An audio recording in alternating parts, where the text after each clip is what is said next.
بسم اللہ الرحمن الرحیم۔ 12واں پارہ سورۃ ہود کی آیت نمبر 64 ہے۔ اس میں اللہ پاک نے اس خطاب کا ذکر کیا ہے جو حضرت صالح علیہ السلام نے اپنی قوم کو فرمایا تھا، اور جو کہ وہ پچھلی آیت کا تسلسل ہے۔ اللہ تعالیٰ ارشاد فرماتا ہے وَيَا قَوْمِ هَٰذِهِ نَاقَةُ اللَّهِ۔ حضرت صالح علیہ السلام نے ارشاد فرمایا کہ اے میری قوم، یہ اللہ کی اونٹنی ہے جو کہ تمہارے لیے ایک میری نبوت کی دلیل ہے۔ حضرت صالح علیہ السلام نے جب اعلان نبوت کیا، اللہ تعالیٰ کا پیغام پہنچایا کہ خدا تعالیٰ ایک ہے، اس کے سوا کوئی الہ نہیں، اور میں اس کا نبی بن کر تشریف لایا ہوں، تو انہوں نے آگے سے دلیل مانگی کہ آپ کے نبی ہونے کی کیا دلیل ہے، آپ کے نبی ہونے کا کیا ثبوت ہے۔ تو اللہ تعالیٰ کی ذات بابرکات کا ایک اصول ہے کہ جب بھی وہ کسی نبی کو بھیجتا تھا، اس وقت جس فن کا عروج ہوتا تھا، اس فن کے توڑ کے لیے اللہ تعالیٰ اپنے نبی کو معجزہ عطا فرماتا تھا۔ مثلا حضرت موسیٰ علیہ السلام کے دور میں جادوگروں کا بڑا زور تھا، بڑا عروج تھا، تو خدا تعالیٰ کی ذات نے حضرت موسیٰ علیہ السلام کو ایسا معجزہ عطا فرمایا کہ جو اس کا توڑ بن گیا۔ انہوں نے اپنی رسیاں زمین پر پھینکیں اور موسیٰ علیہ السلام نے اپنا عصا زمین پر پھینکا، وہ چھوٹے چھوٹے سانپ بن گئے، موسیٰ علیہ السلام کا عصا بہت بڑا اژدہا بن گیا، سب کے اوپر غالب آ گیا، سب کو اس نے نگل لیا، ان کا توڑ ہو گیا۔ حضرت عیسیٰ علیہ السلام کے دور میں حکیموں کا، طبیبوں کا بڑا زور تھا، تو عیسیٰ علیہ السلام نے نبوت کا دعویٰ فرما دیا، تو حکیموں طبیبوں نے کہا کہ اگر تو اللہ کا نبی ہے تو کوئی معجزہ دکھا۔ آپ نے فرمایا کہ تم کیا کرتے ہو؟ جی ہم حکیم ہیں، طبیب ہیں، ہم بیماروں کو شفا دیتے ہیں۔ تو جناب عیسیٰ علیہ السلام بھی لوگوں کو دم کرتے ہیں اور اللہ تعالیٰ ان کو شفا عطا فرماتا ہے۔ تو آپ نے فرمایا کہ تم بیماروں کو شفا دیتے ہو، میرے پاس کوئی مردہ لے آؤ، میں اللہ تعالیٰ کے حکم سے اس مردے کو زندہ کروں گا۔ عیسیٰ علیہ السلام مردوں کو زندہ کرتے تھے۔ اسی طرح حضرت صالح علیہ السلام کے دور میں بت تراشنے کا بڑا عروج تھا۔ کافر جو تھے وہ بڑے بڑے حسین و جمیل شکلوں میں بت تراشتے تھے پتھروں سے، اور بڑے بڑے خوبصورت بت بناتے تھے۔ تو اللہ تعالیٰ کی ذات نے اس فن کو توڑنے کے لیے، اس فن کو زوال دینے کے لیے حضرت صالح علیہ السلام کو معجزہ یہ عطا فرمایا کہ انہوں نے پوچھا کہ تم کون سا معجزہ طلب کرنا چاہتے ہو، کون سی تمہیں دلیل چاہیے؟ وہ کہتے ہیں کہ ہم تو بڑے بڑے حسین و جمیل بت بناتے ہیں، تو تم ہمیں ایک پتھر سے اونٹنی نکال کے دکھا دو۔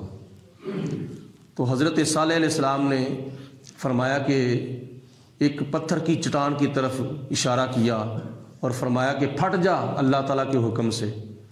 وہ پتھر پھٹا، وہ چٹان پھٹی، اور اس چٹان سے ایک خوبصورت اونٹنی جو تھی وہ ظاہر ہو گئی، بغیر پیدائش کے اونٹنی کو اللہ تعالیٰ کی ذات بابرکات نے ظاہر فرما دیا، اور پھر دیکھتے ہی دیکھتے وہ اونٹنی حاملہ بھی ہو گئی۔ تو جب اونٹنی اس چٹان سے نکلی تو حضرت صالح علیہ السلام نے فرمایا وَيَا قَوْمِ، اے میری قوم، نَاقَةُ اللَّهِ، یہ اللہ کی اونٹنی ہے، یعنی اس اونٹنی کو اللہ کی طرف منسوب فرمایا۔ معجزہ میری نبوت کا ہے، اونٹنی اللہ تعالیٰ کی ہے، اور تمہارے لیے کیا ہے؟ لَكُمْ آیَةً، یہ تمہارے لیے ثبوت ہے، تمہارے لیے دلیل ہے کہ میں اللہ کا سچا نبی بن کر آیا ہوں، جھوٹا نبی بن کر نہیں آیا۔ فَذَرُوهَا، تو تم اس کو چھوڑ دو، تاکل فی ارض اللہ، تاکہ یہ اللہ کی زمین میں کھاتی پھرے۔ جناب صالح علیہ السلام نے فرمایا کہ اس کو کسی قسم کی تکلیف نہیں دینی اور اس کو کسی قسم کی اذیت نہیں پہنچانی، ولا تمسوها بسوء، اس کو تکلیف نہیں دینی، اس کو ستانا نہیں، اس کو مارنا نہیں، اس کو بگانا نہیں، اس کو کسی طرح بھی پریشان نہیں کرنا۔ یہ اللہ کی زمین پر کھاتی پھرے جہاں اس کا دل چاہے۔ قرآن پاک نے انسانوں کے حقوق کے علاوہ جانوروں کے حقوق کا بھی سبق دیا ہے۔ نبی کریم علیہ السلام نے فرمایا یہ جو تمہارے مال مویشی ہیں نا، ان کی دیکھ بھال کرو، یہ بھوکے ہیں تو ان کو چارہ کھلاؤ، یہ پیاسے ہیں تو ان کو پانی پلاؤ، اور جب تم ان کا دودھ دوتے ہو، اگر کوئی گائے بھینس اونٹنی دودھ نہیں دیتی تو اس کو بد دوائیں نہ دو، اس کو مارو نہ، اس کو پیٹو نہ، اس کو کسی قسم کی تکلیف نہ دو۔ اگر تم نے جھڑکنا بھی ہے تو دعائیہ کلمات میں ان کو جھڑکو، یہ نہ کہو کہ تم مر جائیں تو رڑ جائیں، تیرا بیڑا غرق ہو جائے نہ۔ حضور علیہ السلام نے فرمایا کہ اگر وہ دودھ نہیں دیتی تو اس کو دعا بھی، اس کو تم نے جو جھڑکنا ہے وہ بھی دعائیہ کلمات میں ایسے کہنا ہے تیرا اللہ بھلا کرے، تیرے ہوتے اللہ تعالیٰ رحم کرے، یعنی دعائیہ کلمات میں ان کو جھڑکنا ہے۔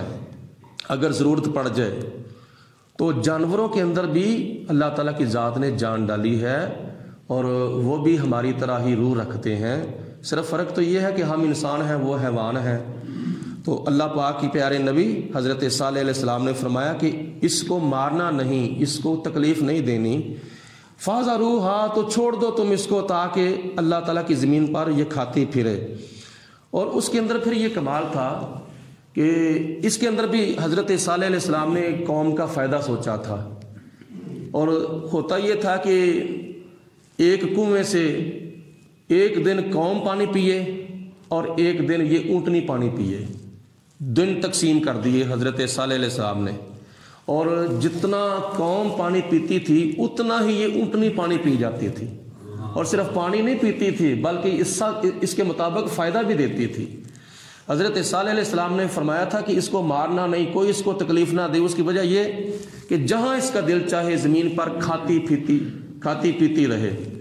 تو اس کے اندر حکمت یہ تھی کہ اگر یہ ایک دن میں پورے کنویں کا پانی پی جاتی تھی تو پوری قوم کو دودھ بھی دیتی تھی، یعنی اتنا دودھ دیتی تھی کہ پوری قوم کے لیے وہ کافی ہو جاتا تھا۔ جہاں بھی اونٹنی جاتی تھی کوئی اس کا دودھ لیتا تھا تو اس کی ضرورت پوری ہو جاتی تھی، پھر دوسرا آیا، پھر تیسرا آیا، پھر چوتھا آیا، پھر اگر ایک گلی میں گئی ہے، دوسری گلی میں گئی ہے، تیسری گلی میں گئی ہے، جہاں بھی جاتی تھی وہ لوگ اس کا دودھ دوتے تھے اور اس کے تھنوں سے دودھ ختم نہیں ہوتا تھا۔ اگر پانی ایک دن کا سارا پی جاتی تھی تو پوری قوم کو دودھ کے ساتھ یہ فائدہ بھی پہنچاتی تھی۔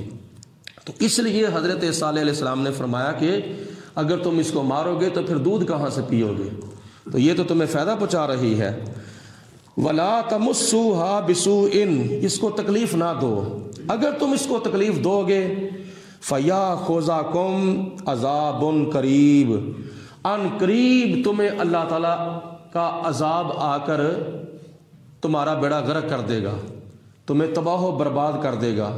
اس کو تکلیف دینے سے تمہارے اوپر اللہ کا عذاب آئے گا، کیونکہ یہ اونٹنی اللہ کی اونٹنی ہے جو کہ اللہ کے نبی کا معجزہ ہے۔ ہوا کیا، قوم نے حضرت صالح علیہ السلام کی بات نہ مانی، مخالفت کی، کئی بیچ میں کافر تھے، بلکہ زیادہ کافر تھے، اور وہ اللہ کے نبی کو بھی تنگ کرتے تھے اور اونٹنی کو بھی تنگ کرتے تھے، یہاں تک انہوں نے اونٹنی کے ساتھ سلوک کیا کہ فَأَكَرُوهَا، اس قوم کے کافروں نے اس اونٹنی کی کوچیں کاٹ دی۔ کوچیں وہ جو پچھلی ٹانگیں ہوتی ہیں نا، اس پچھلی ٹانگوں کی پاؤں کی جو ایڑیاں ہوتی ہیں، ایڑیوں کے اوپر جو پٹھا ہوتا ہے اس کو کوچ کہتے ہیں، اس اونٹنی کی کوچوں کو انہوں نے کاٹ دیا۔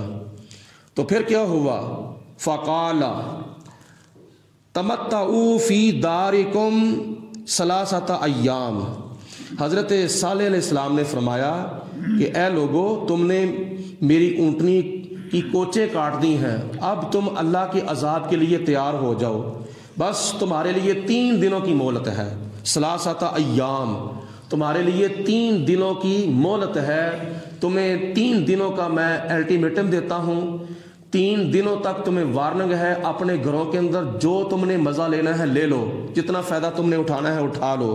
فقال تمتعوا فی دارکم، اپنے گھروں کے اندر فائدہ حاصل کر لو، ثلاثۃ ایام، 3 دن تک۔ پھر جب 3 دن گزر جائیں گے، آگے جو رات آئے گی پھر دیکھنا بنتا کیا ہے۔ ہوا کیا؟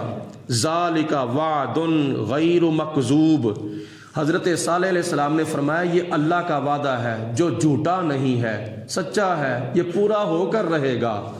فلما جاء امرنا، اللہ فرماتا ہے پھر جب ہمارا حکم آ گیا، ہمارے حکم سے مراد جب ہمارا عذاب آ گیا، جب عذاب آیا تو پھر عذاب کس شکل میں آیا تھا؟ یہاں پہ اللہ تعالیٰ ارشاد فرماتا ہے کہ ان کے اوپر عذاب آیا تھا ایک چنگاڑ کی شکل میں، ایک چنگاڑ نے آ کے ان کو پکڑ لیا۔ چنگاڑ سے مراد خوفناک ایک چیخ ہے جو اللہ پاک نے ایک فرشتے کو حکم دیا، وہاں جا کے اس نے چیخ ماری، بڑی دردناک، بڑی خوفناک۔ اور سورۃ اعراف کے اندر آپ سن چکے ہیں اس سے پہلے کہ اس قوم کو اللہ تعالیٰ نے زلزلے کے ساتھ 2 کر دیا۔ تو مفسرین فرماتے ہیں کہ پہلے زلزلہ آیا، پھر اس کے بعد اللہ پاک کی ذات بابرکات کے حکم سے ایک فرشتے نے دردناک چیخ ماری، جس کی وجہ سے وہ ساری کی ساری قوم تباہ و برباد ہو گئی۔ اللہ پاک نے ارشاد فرمایا فلما جاء امرنا، پھر جب ہمارا عذاب آ گیا تو اس عذاب سے کون بچا اور کس کا بڑا غرق ہوا؟ اللہ پاک فرماتا ہے نجینا صالحا، ہم نے اپنے نبی حضرت صالح علیہ السلام کو اس عذاب سے بچا لیا۔ نجینا، نجات دی ہم نے، صالحا، اپنے نبی حضرت صالح علیہ السلام کو، والذین آمنوا معہ، اور جو حضرت صالح علیہ السلام کے ساتھ لوگ ایمان لائے تھے ان ایمان والوں کو بھی ہم نے اس چنگاڑ سے اور اس زلزلے سے بچا لیا تھا۔ برحمت منا، اپنی رحمت کے ساتھ ہم نے اپنے نبی صالح علیہ السلام کو بھی بچایا اور ان کا کلمہ پڑھنے والوں یعنی مسلمانوں کو بھی بچا لیا۔ نمبر 2، ومن خزی یومئذ، اور اس دن کی رسوائی سے بھی بچا لیا، یعنی اس دن جو رسوائی ہونی تھی، لوگوں کے سامنے شرمندگی ہونی تھی، اس سے بھی بچا لیا۔ یہاں پہ بعض مفسرین فرماتے ہیں قیامت والے دن جو رسوائی ہونی ہے، قیامت والے دن جو ذلت کا بھوت کافروں کے سروں پر سوار ہونا ہے، ہم نے اپنے نبی حضرت صالح علیہ السلام اور ان کے امتیوں کو قیامت کی رسوائی سے بھی، قیامت کی ذلت سے بھی بچا لیا۔ ان ربک هو القوی العزیز، بے شک اے میرے حبیب علیہ السلام آپ کا رب بڑی قوت والا بھی ہے اور بڑی عزت والا بھی ہے۔ یہ باتیں اللہ تعالیٰ اپنے نبی سے فرما رہا ہے، واقعہ حضرت صالح علیہ السلام کا بیان ہو رہا ہے اور باتیں اپنے نبی سے فرما رہا ہے۔ ان ربک، اے میرے محبوب آپ کا رب جو ہے، هو القوی، وہ قوت والا بھی ہے، العزیز، وہ بہت غلبے والا اور بہت ہی عزت والا بھی ہے۔ وَأَخَذَ الَّذِينَ ظَلَمُوا، پھر ظالموں کو اللہ پاک کی ذات بابرکات نے پکڑ لیا، گرفت فرمائی، ان کی گرفت ہوئی۔ کس طرح؟ الصَّيْحَةُ، ایک دردناک چنگاڑ کے ساتھ، وہ فرشتے نے چیخ ماری۔ فَأَصْبَحُوا، پھر جب صبح ہوئی، رات کو سوئے تھے تو ہوا کیا، بڑے سکون کے ساتھ سوئے، بڑا فائدہ اٹھاتے ہوئے سوئے، بڑے خوش باش سوئے۔ تو جب صبح ہوئی تو صبح ہوتے ہی کیا نام ہے، فرشتے نے چیخ ماری، ادھر سے زلزلہ آیا۔ فَأَصْبَحُوا، جب صبح ہوئی تو فی دارہم جاثمین، تو وہ اپنے گھروں میں گھٹنوں کے بال اوندے پڑے تھے۔ اتنا اللہ کا عذاب آیا کہ اپنے گھٹنوں کے بال اوندے پڑے تھے۔ اور کیفیت کیا تھی؟ کَأَلَّمْ يَغْنُوا فِيهَا، ایسے محسوس ہو رہا تھا جیسے وہ یہاں کبھی آباد ہی نہیں تھے، یہاں کبھی تھے ہی نہیں، یعنی اللہ پاک کی ذات بابرکات نے ان کا نام و نشان ہی ختم کر دیا۔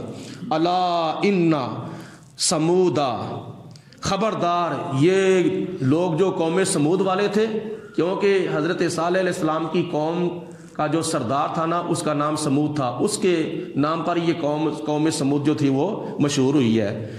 الا خبردار انا سمودا، بے شک جو قوم سمود تھی، کفروا بربہم، اس نے اپنے رب کا انکار کر دیا۔ اللہ تعالیٰ کی ذات نے ان کو پیدا کیا ہے، روزی دی ہے، پانی دیا ہے، کھانے پینے کے لیے بے شمار نعمتیں دی ہیں، ان کو پالا ہے، ان کو سنبھالا ہے، تو جس رب نے ان کو پالا اس رب کا ہی انہوں نے انکار کر دیا۔ دیکھو نا، آج ہمارا والدین ہمیں پالتا ہے، جننے کے بعد ہماری ماں ہمیں دودھ پلاتی ہے اور ہمارا باپ ہمیں کما کے لا کے دیتا ہے، ہم کھاتے پیتے ہیں، تو ہمارا والدین ہماری پرورش کر دیتا ہے۔ تو اگر کوئی اولاد اپنے والدین کا انکار کر دے تو کتنی ناشکری اور بے قدری اولاد ہے۔ اسی طرح یہ لوگ کتنے ناشکرے اور بے قدرے تھے جنہوں نے اپنے رب کا انکار کر دیا، اپنے پالنے والے کا انکار کر دیا۔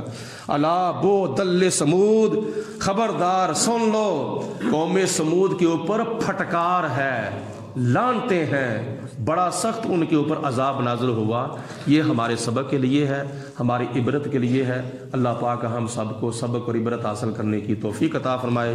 اگلے رکوع کے اندر حضرت ابراہیم علیہ السلام کا واقعہ آ رہا ہے، وہ انشاءاللہ تعالی کل بیان کیا جائے گا۔